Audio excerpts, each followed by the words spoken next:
Welcome to the World Builder's Anvil, episode 128, Questioning Our Reality. Subtitled, Questions I Wished I'd Asked Myself Before I Began World Building. Don't know where to start building your fantasy world? Do you need more? Does it make sense? Forget any worries and become a crafter of imagination. This is the place that will help prime your mind. Now, it's time to heat up the forge, break out the mithril ingots and hammer. Welcome to the World Builder's Anvil. I'm your host, Jeffrey W. Ingram. Let's sup from the mug of Java and build.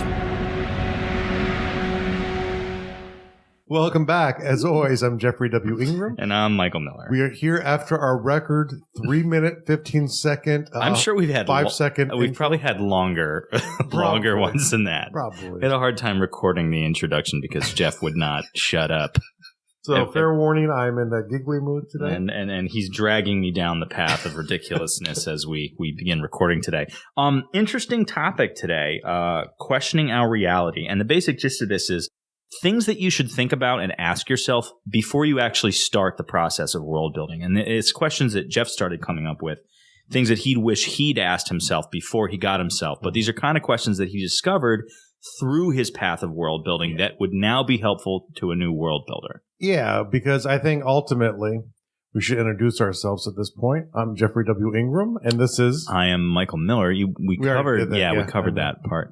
We're talking about the topic now, which is questions a world builder should ask themselves before they begin world building. Yes, and really the point of that is it's very easy to lose your focus when you are world building.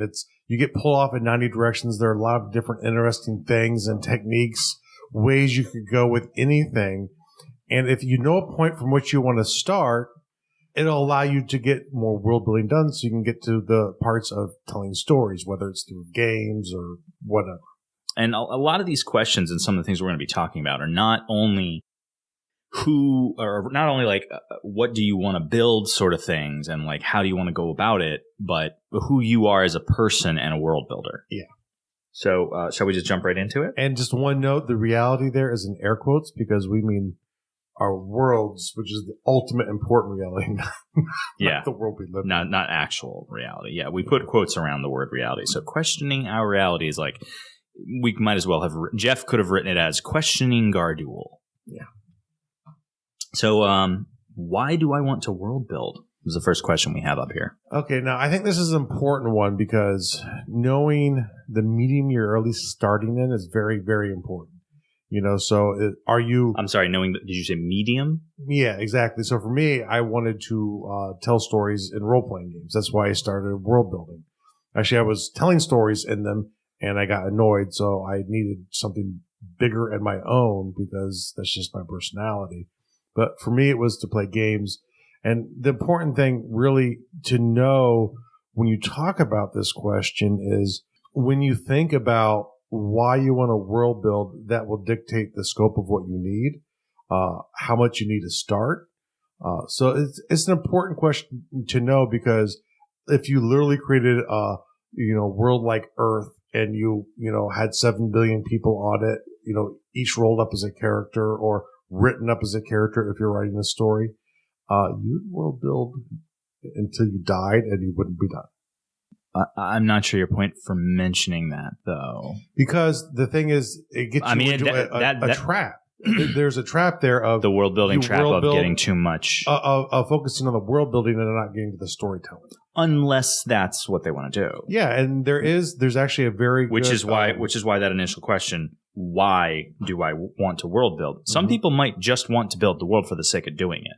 Yes. So to that end, guys, go out there and have a great time. But I assume that most people that are listening to this are involved in some sort of story creation or game making or role-playing games or novelization. I will put a link to a YouTube channel, which is actually very interesting for a world builder of any stripe. And actually, it's a world builder who sort of does sketch videos of world building topics. And he only does it for educational. He's trying to learn about how the universe and things are all connected and work. So he actually does world building to force himself to learn more about how the universe works. I'm sorry, I'm just reminded and feel free to cut this if you'd like, but I wanted to mention it. Our last episode. So we're running a game. So we're doing a world building exercise through world testing through language. I got home. I got my new video game magazine. I think it was page 16 of the new issue. World building through language was the article topic. Oh, interesting. And I was like, this is what we talked about today. Well, actually, that was we talked specifically about that topic months ago. Well, of course. I mean, that's the sort of thing that we talk about. It's obviously within the crux of the show. It's a cornerstone of the show, so we talk about it like every episode. But no, we had an episode. I will link it in the show notes, and it was actually language first culture building. Oh yeah, I remember that one. But that was a while ago. Yeah. So I thought of that. I wanted to call you that day, but I forgot about it. Is there anything else you want to cover on why you want? Why Nope. do I want to world build? It's just an important place. You need to know why you're going through the actions, so you know either when you can start storytelling or when you have enough. Because you're never going to have enough to continue on, but you'll have enough to start. And I think why is an important thing, because the why will structure the what. You know, like if you're if you are building for the sake of building, then you can just Lego your world. You can just keep building and creating, and there's no need to stop or rhyme or reason. You can just build for the sake of building. And I feel like people with a Minecraft mentality would. They're just like, oh, what can I build now? So they don't necessarily want to tell a story. And that's fine. But for the guy, it's still telling a story. It's still telling a story, I realize, but it's not like it's not like the purpose is the story. Whereas most people, like for your book, like for, the games we've run, if you're just telling a short story, whatever, the purpose is the story. And to have the story be believable and understood and complete, you need a believable world. So you have to world build to write the story right. So to that end, you need to know where to stop, or at least you need to know how to flesh it out enough, or where you have enough that you can start the story, the second part. Exactly, because a lot of times, so basically, what you've done there is created 2 tasks for yourself, and you can hamstring one task getting caught too much in the other. So if your purpose is the story, but then you realize the story is a 5-day effort, but the world building is a 5-week effort, you've created a much bigger task to complete a smaller task. The thing I found in general, authors typically have the worst time with this. Game masters I've known in the past, where they're world building for a game that they're running, no issues. They develop what they need, usually before they need it. And you can get away with that sometimes a little bit more in role playing. But authors are typically the ones, because what they're doing is really putting themselves out there more.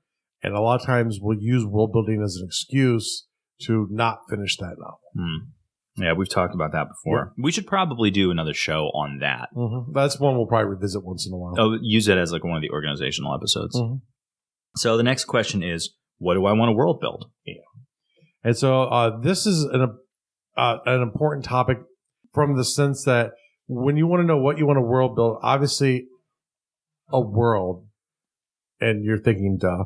But, it's like you might be doing a version of Earth. And there's a lot of great fiction, and we're not going to get into them right now because there's another question that's going to lead us down that very possibly long slope. So we're not going to get into them now, but there's a lot of Earth-based. A lot of them today are called urban fantasy, but they're not necessarily urban fantasy. I've seen historical fantasy, different versions of Earth where fantasy elements survive, or possibly a future Earth, and it's a science fiction realm at that point. So, i.e. Shadowrun, Cyberpunk. Either one of these would be good examples. Both science fiction movies are usually Earth in the future. Not always, but usually. Is that all you wanted to cover with that one? Yeah. That's a pretty simple one. What genre do I want to build for? Now, this is important, especially for fantasy writers, and actually I think science fiction writers too. Maybe a little bit to a less degree because they kind of know that.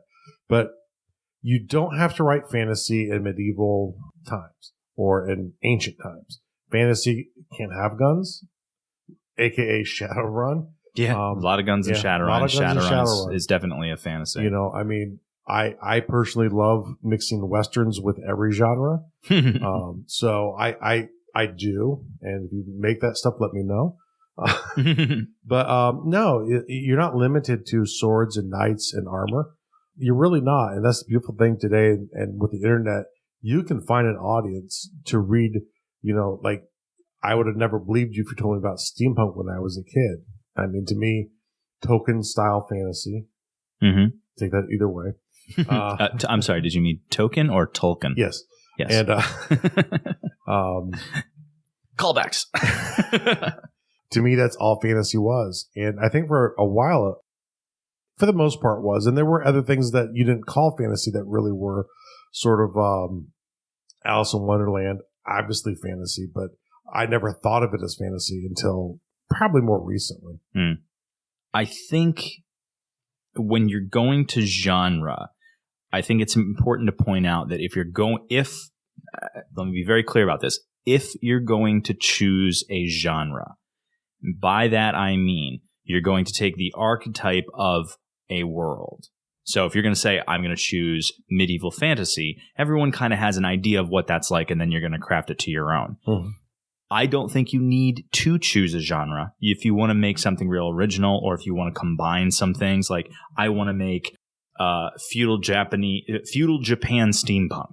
So there's going to be ninjas, samurais, and everything's going to be steampunk-based technology. Is that just anime? Basically, yeah. Well, it was just combining things in my head. Yeah, but really, combining genres is really just making a new genre. So, I mean... fair enough, but my point is that don't feel that you have to choose a genre. Or like something that you know of. That's what I mean. Like, okay, yeah, like if you want to make something, like if you want to take a piece of this, a piece of that, and jam it all together and call it your own, then by all means do that and give it a name, and now it's yours. I'm going to give Michael a point this week because he actually got something correct. Yeah, that's good because I'm down 2-0 from last episode. I didn't get any more points at that last episode. I think I probably did, but we stopped scoring. Well, so I'm going to give you. You hit me one early, I think, but it was before we were scoring. All right, so I'll let you have the 2-0 from last episode. So I'm up 1 on this. So yeah, what genre do I want to build in? Is there anything that you want to talk about on that? Yeah, one. Like, how did you choose fantasy? Is just like that was your favorite thing, or? Fantasy, like I said, when I started, that was the only thing, you know, and it's because Jeff's so old. But there was science fiction too, but for me, that's all I cared about. They hadn't invented science yet, or fiction. True. Jeff was a busboy at the Last Supper. Actually, I invented science. Don't uninvent it, please. I like it. Yeah, I know. Okay. But yeah, no. The big thing to keep in mind is to don't think because you've chosen a genre as well that you can't mix in elements of other genres either.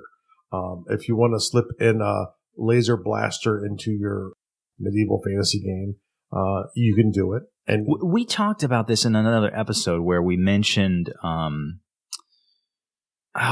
something. I don't know if it was about mixing technologies or if it was about mixing genres. But I think it was the magic versus technology. Yeah, was that it? I seem to remember we were talking about this exact thing where I had a vague thought go in and out of my head right there when you said that, where it was something about bringing pieces in from different genres and not feeling that you have to be hamstrung to what everyone is accustomed to seeing in a given genre. Yeah, and what we're trying to do is kind of pull all those thoughts together into this episode. Yeah.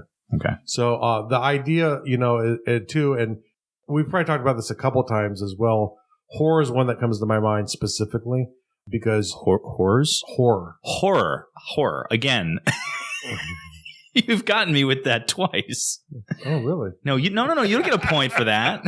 I should get 2 points because I got with it twice. No, your bad enunciation is not something to be rewarded. Horror is what Jeff was saying, yes. But no one heard correctly. And by no one, I mean me, the only other person in the room. Because when I listen to it, it'll sound just like horror. To you. And to everyone. No, it'll sound like whores. Yes. There was no S. You said horror is, and it sounded like horrors.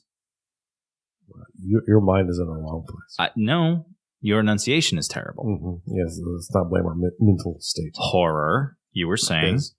Horror is something I'd like to... You just did it again. You did it on purpose that time, didn't you? All right. Okay. So horror is... Thank you.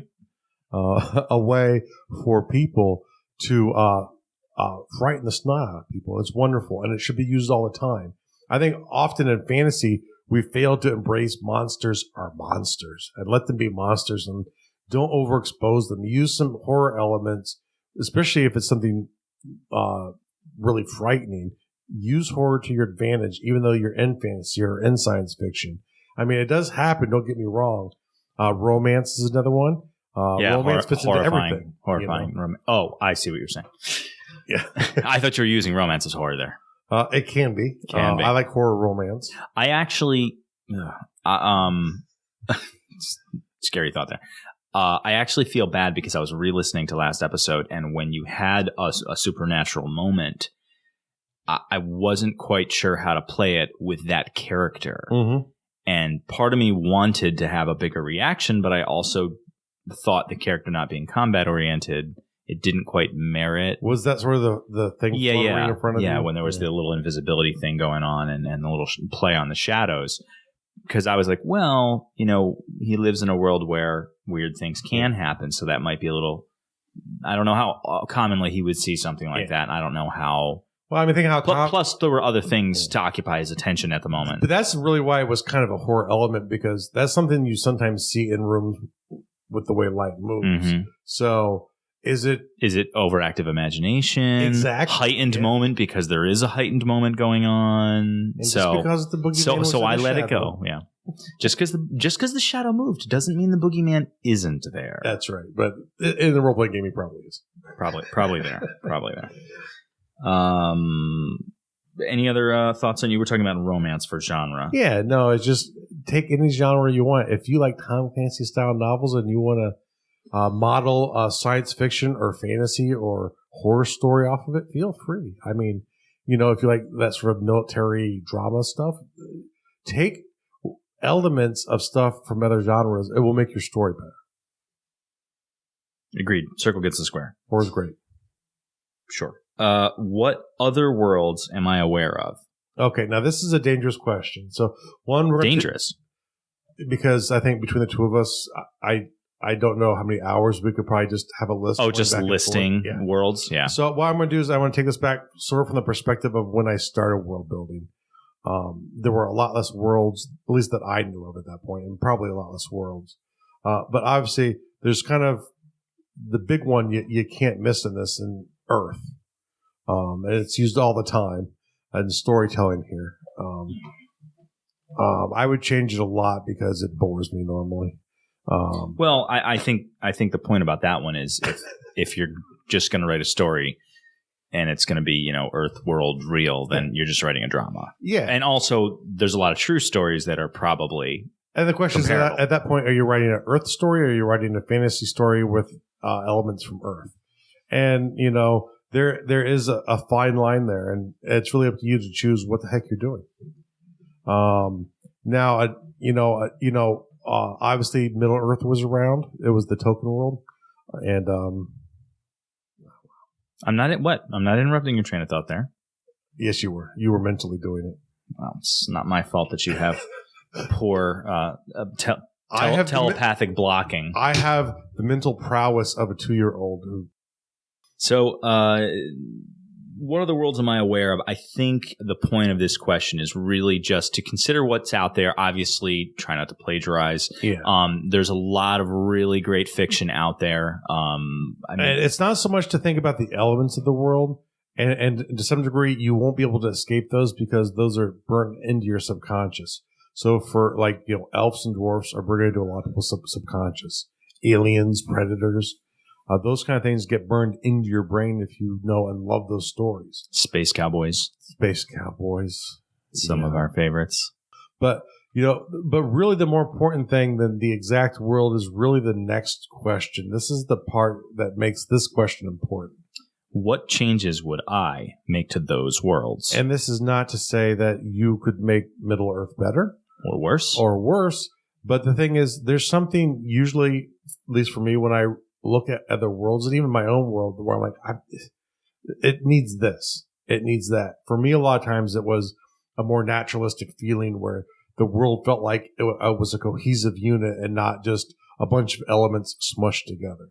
My first foray, as I've mentioned before, into my own world building was working with Shadowrun. And I read all the source books. I had a whole pile of them. I went all through the history, and I was like, it's not quite right for me. And I started tweaking things a little, changing boundaries, changing the history a little, and making up my own. And that's what I think is a great place to start. If you've never built a world before, and especially if you want to do it for gaming, I highly recommend picking a game world and working with what they've got to start, but then, maybe not scrapping it full on, but just modifying the heck out of it. Like, play with it as you want. Like, especially all the role players out there and the GMs out there, especially if you're a newer one, understand that all of those guidebooks are exactly that. They're guides. You are God in the world that you're creating. Feel free to change whatever you see fit. Yeah, no, and a couple of notes for authors, it's called fan fiction.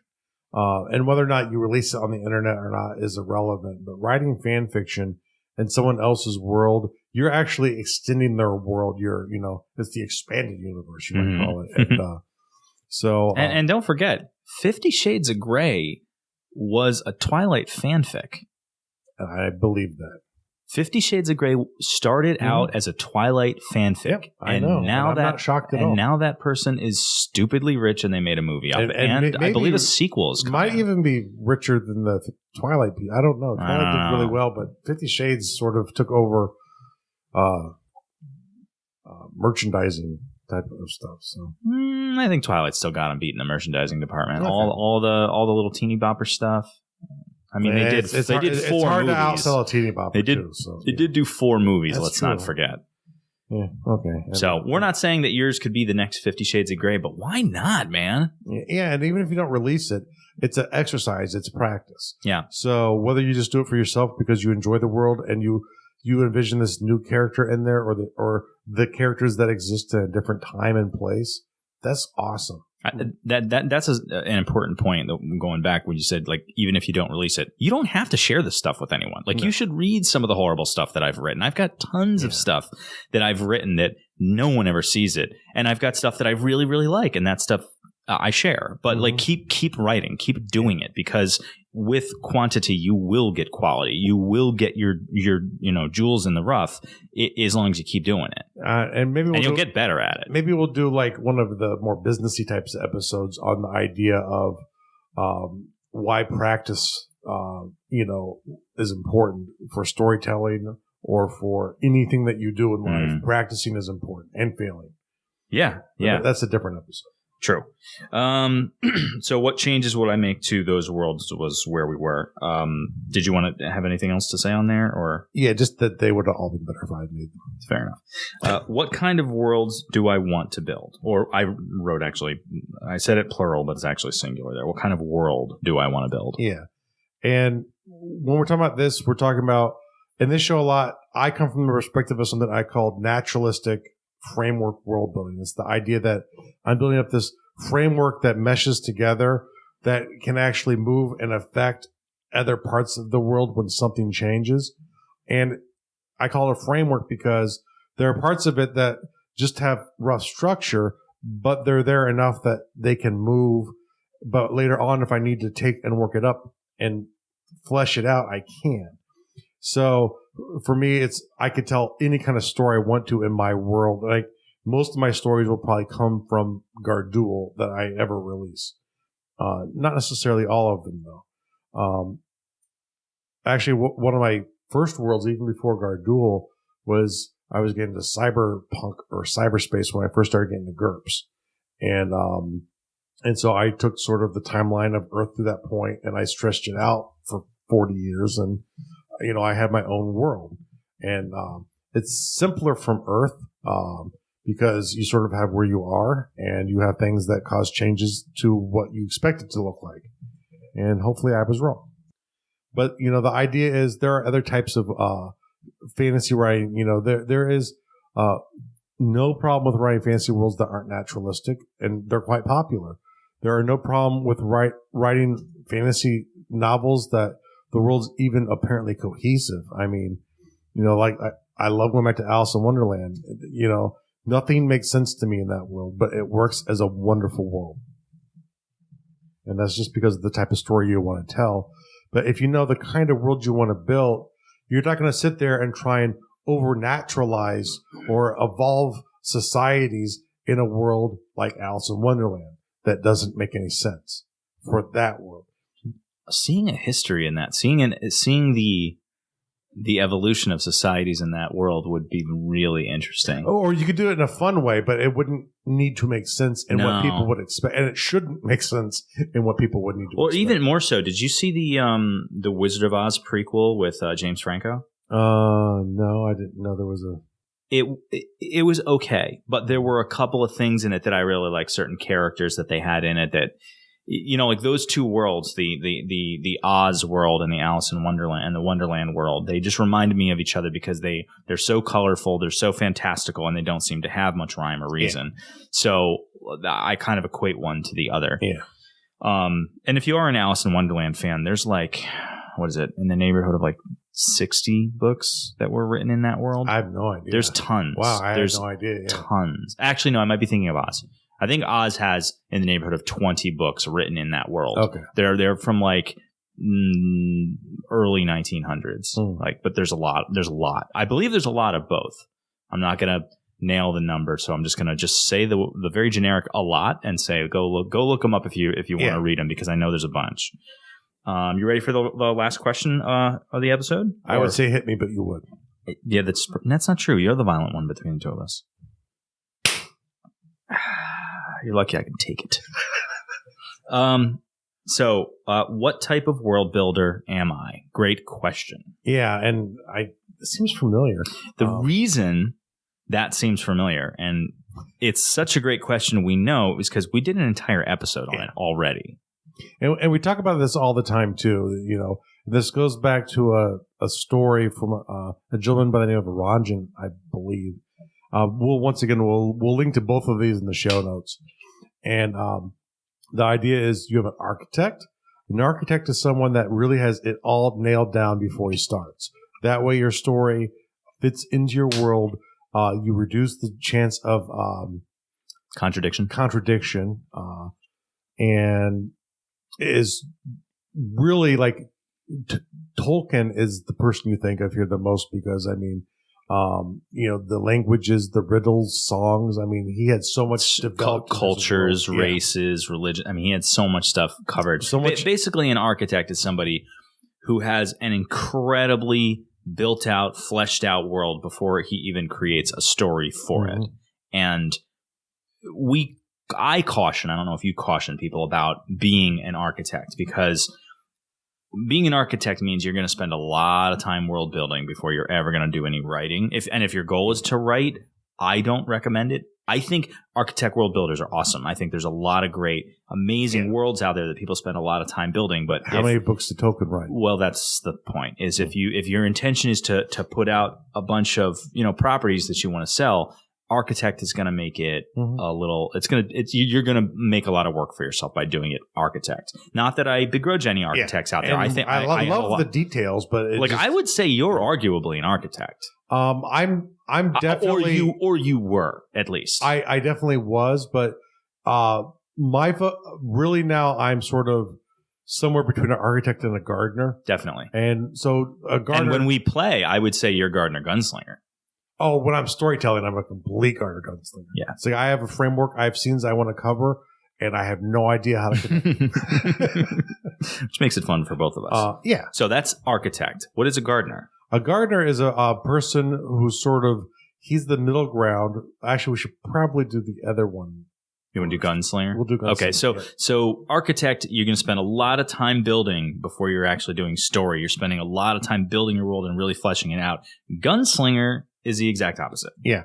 Gunslinger, you're an improv world builder. It's sort of, as characters come up, they create a reality of the story about themselves. And if they're a new culture, there's a culture that they are from, which drives from this character, and this character exudes that. Basically, you're making it up as you go along. Yeah. Yeah, and there's nothing wrong with that. You have to be careful that you'll have too many holes in your world. And I'll have a note on holes in the world in a second, but the thing is essentially... Say that again? Holes in your world. No, I'll have a note on that in a second. I'll have a note. Gotcha. That's what I didn't hear. Yeah. And so the thing, and then in the middle of that, you have gardener. What a gardener is a gardener is a person who has tendencies of both, where he has a lot of ideas of what his world is like, and he probably has some areas that are very fleshed out, like an architect. He's sort of tended that part of his garden, but the rest of the lawn, isn't quite as well kept for.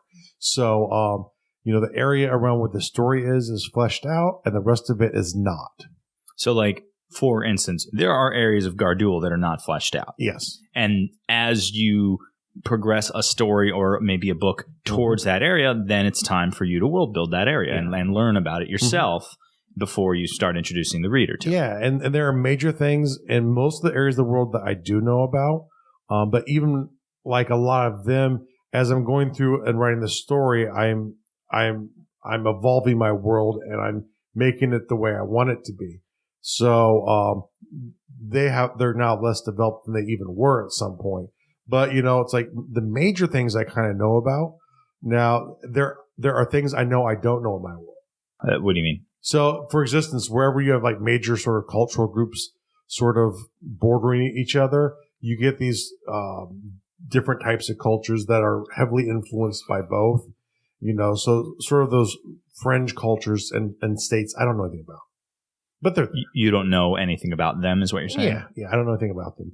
I know they're influenced by this culture and that culture, and there must be something there. And I maybe you just haven't made them yet. I just haven't made them yet, or maybe I'll just have the borders run up, and I'll ignore that and say for now there is no culture. There is nothing in the middle, but usually there is between major different types of cultural ideas. There's intermediate transitioning from one major powerful cultural center to another. And I know they're there, and I don't care that I don't know. So, what kind of world builder am I? Gardener, gunslinger, architect. And for a great reference to this, you could go back to our episode 80, where we spend the entire episode talking about those three things and defining them very clearly. And I just want to throw in one note, since we talked a lot today about naturalistic world building. Is one of, I think, the misconceptions of naturalistic world building is everything has to make sense. And that is never true. Even in the most ordered languages on earth, like Japanese is a very ordered language, they still have contradictions. English is by far probably the most contradictory language and not orderly at all. So there are things that don't make sense. Evolutionary speaking, come on, platypus, explain that one to me. But for some reason, that critter worked and that critter's here.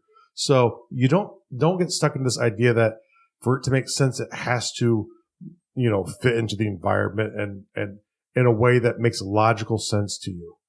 Just understand that there are reasons that things have to survive. And, if you have this cold weather creature, that transitions to the desert, there'll be differences between the two species. The great one in Earth would be camels. Everyone thinks of these camels that can drink 7,000 gallons of water a second and go through the desert for long periods of time without water. And that's true for the most part, unless you're Mongolia, where due to the extreme desert, I believe that's the Gobi Desert there, they get very little rain, but a lot of snow blows through because it's in Central Asia. This isn't, Saudi Arabia. Yeah, not the Middle East. So what happens is the camels there have evolved to where they can only take in little bits at a time, and they will actually eat the snow off of the sand, and they'll just eat a little bit and they'll keep going. And they'll be good for a while on that little bit of water. But they have to take it in slowly. If they take it in all at once, they will die. No kidding. Just a difference in critter. But, that's naturalistic as things change, and you can't necessarily say why that makes more sense, but it survives there, so it works. But it's definitely different than the ones that you find in the Sahara Desert. And I just think that just goes back to when we were talking about choosing genre, is that like stuff doesn't have to make sense. And just from a human standpoint, I had a conversation with someone not too long ago. We're talking about when you have a contradiction in yourself. And we were talking about characters, because I build characters purposely with contradictions, like big contradictions. Mm-hmm. Like take a look, I'll use a quick example like Batman. Mm-hmm. Batman generally is agreed upon that he refuses to kill, but he also is constantly putting himself in circumstances where killing someone would be a lot more convenient than Mm-hmm. fighting them.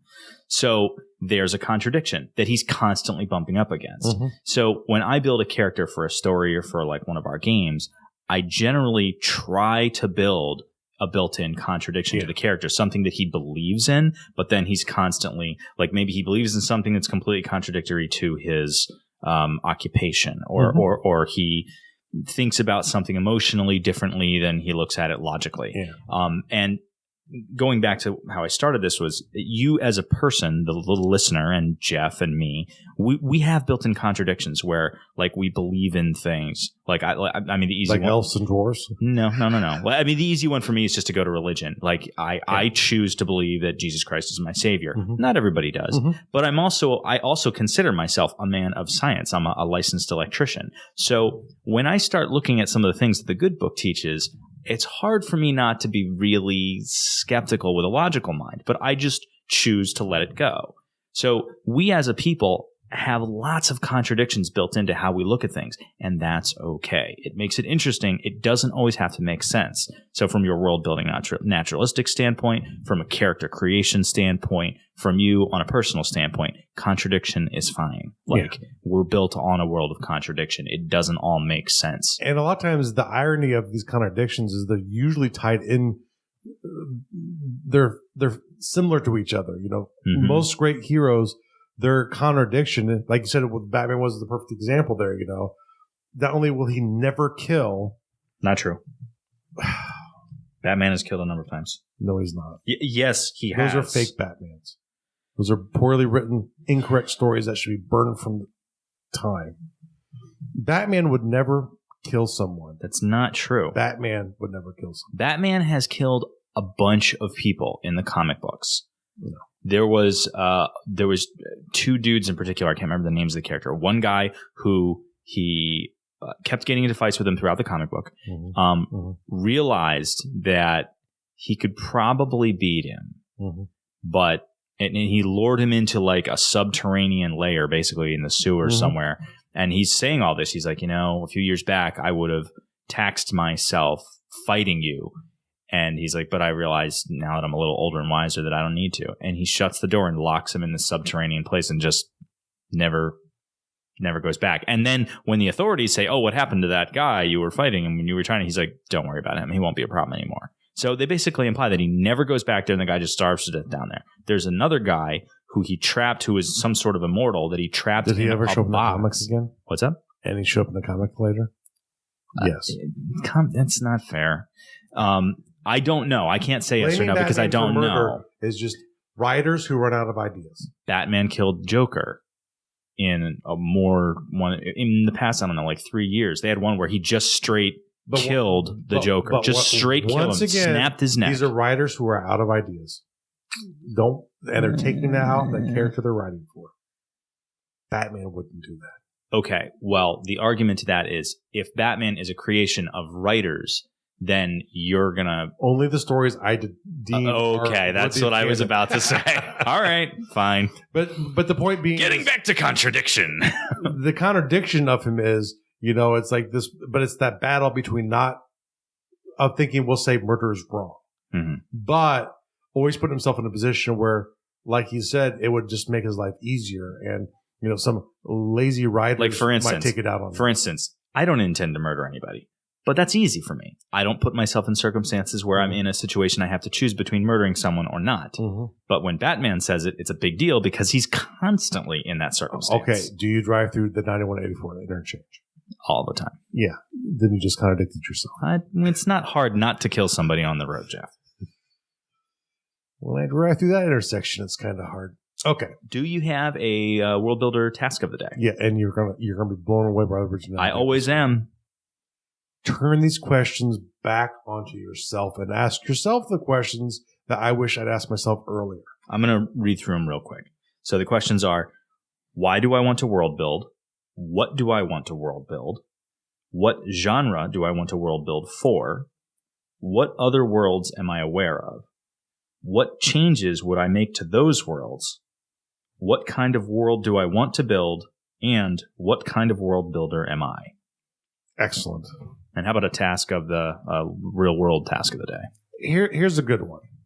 For those of us who live with other people, maybe they're friends, it's platonic, maybe it's not platonic, and they are your significant other.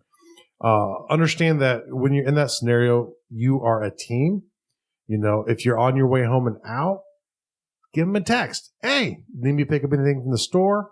I'm in this area. You need anything from this area that I don't know about? They'll let you know, and hopefully they'll reciprocate in the same way. But it saves both of you time. And when you can save each other more time, ultimately it comes back where you have more time to world build and write and tell stories. So basically, do it for yourself. The irony is that I was about to say, work on acts of selflessness. And before I said that, you're like, do it for yourself. Yeah, but really, I mean, there's a perverse incentive to be good to people because it can come back to selfishly motivated selflessness. That's right. But I mean, the thing is, if you do it, that's right. Irregardless of whether or not you end up getting a reward from someone, that's what makes it selfless. It's ultimately a selfless act. But typically, initially, you're trying to help yourself out. Most people are motivated by incentives. Fair enough. Makes sense. If you're selfish, still do it and help yourself. And Michael, what is the tease? Tease for next week's episode: making the most original world ever. Yes. And as always, make sure to go to gardul.com. That's GARDUL.com for the show notes. It'll be under Podcasting, World Builders Anvil. That's a great place to get all of the information from the episode that you've just listened to and to see all the resources that we've talked about in this episode. Thanks for joining us in this episode of the World Builders Anvil. Please be sure to rate and review us in iTunes, and please help get the word out to your friends about our show. And join me, Jeffrey W. Ingram at Gardul.com, to see the progress of my world and learn why I made the choices I did. And please contact me and let me know the topics you would love to hear in the future. Now strike, while the myth rolls high.